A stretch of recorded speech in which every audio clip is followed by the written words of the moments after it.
Okay, so Rach asked me, is it wrong to price myself out of the market with kids' cuts? Because I don't want to do them because they're always cheaper, but take longer because kids mess around and I just don't want to. Is it wrong to be a hairdresser, but pick and choose what you do, or should you really offer everything? Oh, I love that question. As a businesswoman, you get to do and choose and what you get to choose whatever you want. It doesn't matter what anyone else is doing. If you decide that you want to go in a particular direction and you want to niche in that direction, you do it. If you're making a decision based on you want to enjoy what you do, okay? So you want to enjoy the cuts. If you really, really don't enjoy them, then don't do them. And as Ray said, put the price up higher so that you're actually getting paid your worth whilst you are doing that treatment. And if not, they can go elsewhere. Okay, so you don't offer treatments just because the salon down the road is offering treatments, or it's generally okay for every single hairdressing salon to offer, boys cut or kids cut, because it's not. Niching is actually a good thing, because then first of all, you're looking at your profit to make sure that you're getting the best profit margins out of your treatments, and you're getting better and better at the treatments that you do want to do, right? So you become a specialist. So you're niching down, like in terms of your colours that you do, for example, Rach. So you niche down, which makes your training easier as well. And then what you do is you become the absolute best in town at what you do, or the area that you're in. In Rach's case, it's in a town. And that is when you can put your prices up. Okay, so what I wanted to just remind you is, I'm just going to try and screen share. Hopefully this will work. Is going back to, I'm just going to open up before I share with you. So if you're ever questioning yourself, I don't really like doing this. So first of all, if you don't like doing a treatment, don't offer it, okay?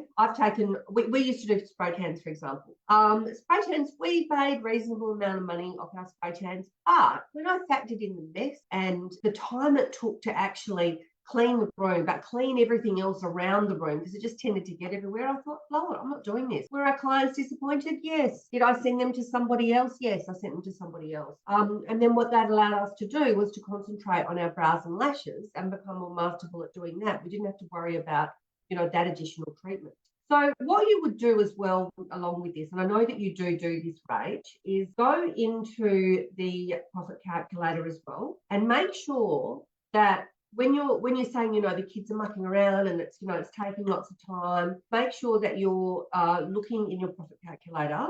Okay, so make sure that what you're doing is you're going into your profit calculator and that you're aware of, so you've got here, so you've got the boys, you've got a boys one? No, you've got primary girl, you've got here, boys and trim, and we go across and we look at, okay, your net profit margin is actually really good on that one. So if you know that you're making a higher profit margin, then it would be fine. But if it's actually if it's not taking you 25 minutes and it's taking you, maybe it's taking you 6, right? So it's taking you 60 minutes. Okay, so to say that's taking an hour, just for the sake of it, plucking it out of the sky, then your profit margin's 16%. Your net profit margin is 16%. So you really hate doing them, make the price more, okay? Make sure these prices are not going to actually make sense to you, because I think that these prices are the ones I've put for beauty. This is just an example. So say, I don't know how many, what would your cut be? Is it 35, say? Say it's 35, okay? So if it's taking you, say it's taking you 30 minutes and it's $35, then your net profit margin is 17%, okay? So if you don't like doing it, you really want to be making a lot more than that, put it up. So put it up to 45. Price yourself out if you want to do it.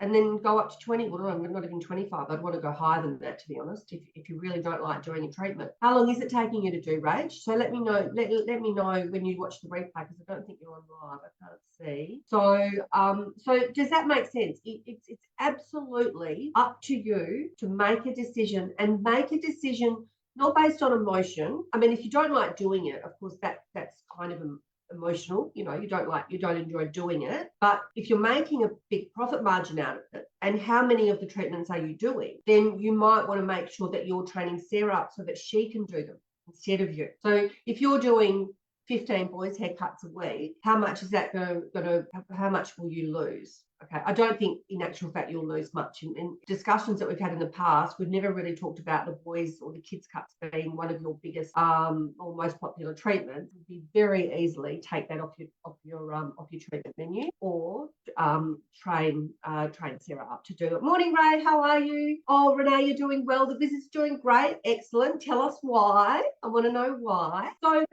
it's really important that you're using the pricing calculator, and you're making decisions on what your treatments are based on statistics and your numbers, and making sure that you're making a profit out of them. Okay, not because, oh, my clients expect us to do it, and the salon down the road's only charging $15, so I kind of feel like I really need to be doing that as well. No, we don't do that. Okay, your business, your decision. You do what you do, and then and then it is what it is. Okay, it's the same way you're teaching your clients to show up the way that you want them to show up, and this is no different from that scenario. Okay.